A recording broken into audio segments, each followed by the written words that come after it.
I want to share something today that's personal, and I think it might resonate with you if you're struggling with anxiety, panic, and other stress-related physical and mental symptoms.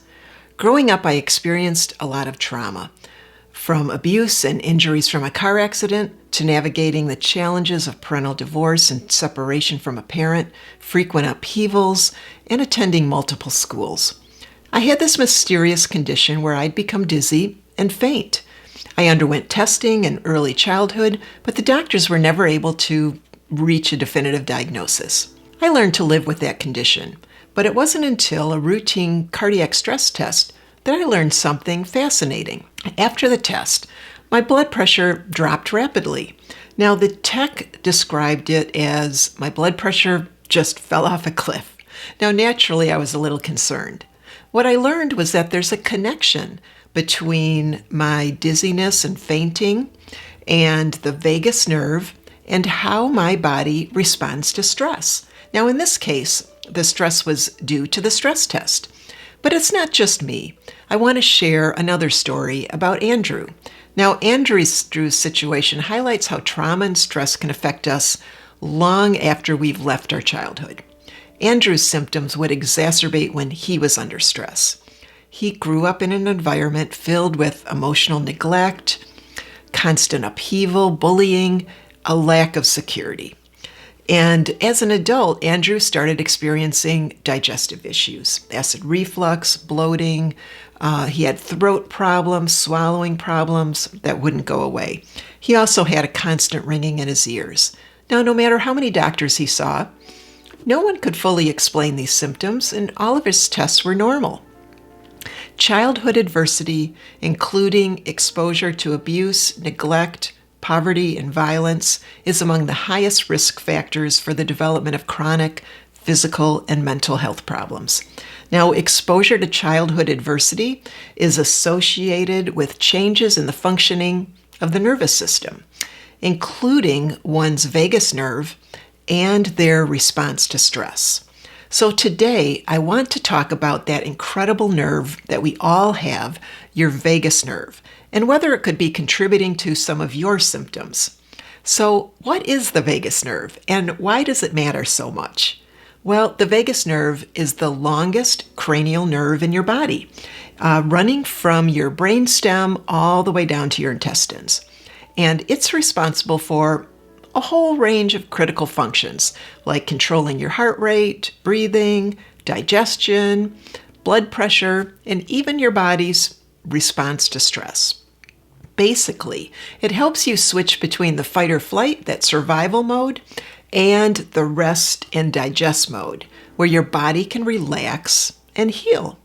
Now, when the vagus nerve is functioning well, you have what's called high vagal tone. And this means that your body can handle stress more easily and you can quickly recover, after some kind of challenge. But if your vagal tone is low, it can make life feel like an uphill battle. You might feel constantly overwhelmed, experience digestive issues, or notice your heart racing unexpectedly. Now, for some people like myself, fainting or a sudden blood pressure drop can also be a sign that something's going on with the vagus nerve. But how do you know if your vagus nerve is damaged or not functioning well? There are some common signs that your vagus nerve might be struggling, despite even having a healthy diet, like digestion problems, nausea, bloating, or acid reflux. Heart rate changes, such as slow or fast heart rate. Voice issues. You've noticed changes in your voice, or you have difficulty speaking, swallowing, or have to constantly clear your throat. Tinnitus or ringing in your ears. High or low blood pressure changes, like sudden drops in blood pressure, like I've experienced. Brain fog or difficulty concentrating. And sometimes a deep sense of fatigue, anxiety, or even depression. Now, I know firsthand how unsettling it can be when your body feels out of sync. But the good news is that you can support your vagus nerve and improve your vagal tone. Now, I want to share a few simple techniques that can help you to reset and repair your vagus nerve. As an anxiety specialist, I'm an advocate of facing your fears and allowing and welcoming your anxiety symptoms. I know what works in recovering from anxiety conditions like panic and agoraphobia. I don't recommend doing certain behaviors like breathing in the moment of high anxiety because that sends a message to the brain that anxiety must be dangerous or you wouldn't be trying to avoid it or not feel it.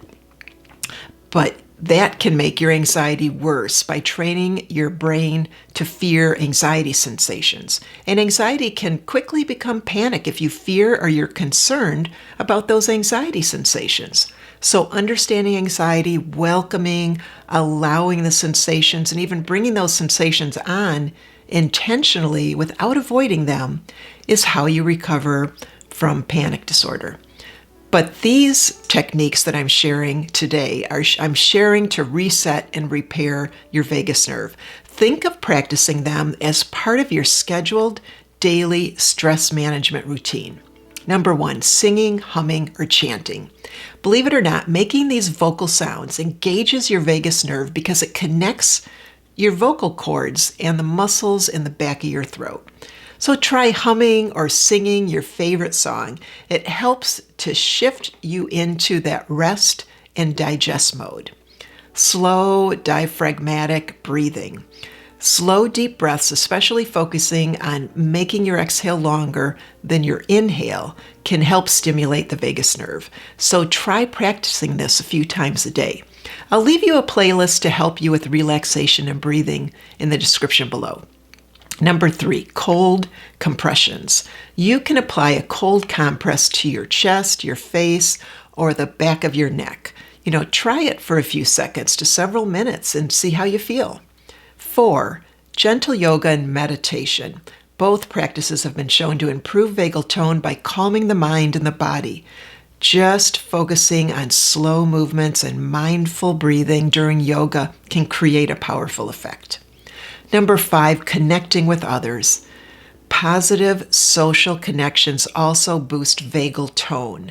Reach out to loved ones. Join a support group like the WarmHeart Hub community at PaigePradko.com. It all helps. Number 6, mindfulness and walking in nature. Spending time in nature or practicing mindfulness can help reduce stress, which in turn supports your vagus nerve function. This is my go-to method of nervous system regulation, and it's a daily must for me. Now you might be wondering, how can I use these tools in my everyday life, especially if I struggle with high anxiety or panic? Well, I've created a high anxiety and panic recovery program called Your Panic Attacks Are Not the Boss. It's designed to specifically help you recover from high anxiety and panic disorder. Now, in it, I share techniques to help you desensitize and reset your nervous system with ease. So I welcome you to join my support group also, called the WarmHeart Hub, which is a community of supportive people recovering from anxiety conditions, health anxiety, agoraphobia, and OCD. You can find these resources at PaigePradko.com. Sometimes the most powerful part of healing is knowing that you don't have to do it alone. I'm in the Hub daily with others to support you. So if you're ready to take that next step in your recovery, check out my resources at PaigePradko.com. And until next time, I'll see you in session. Take care. Bye-bye.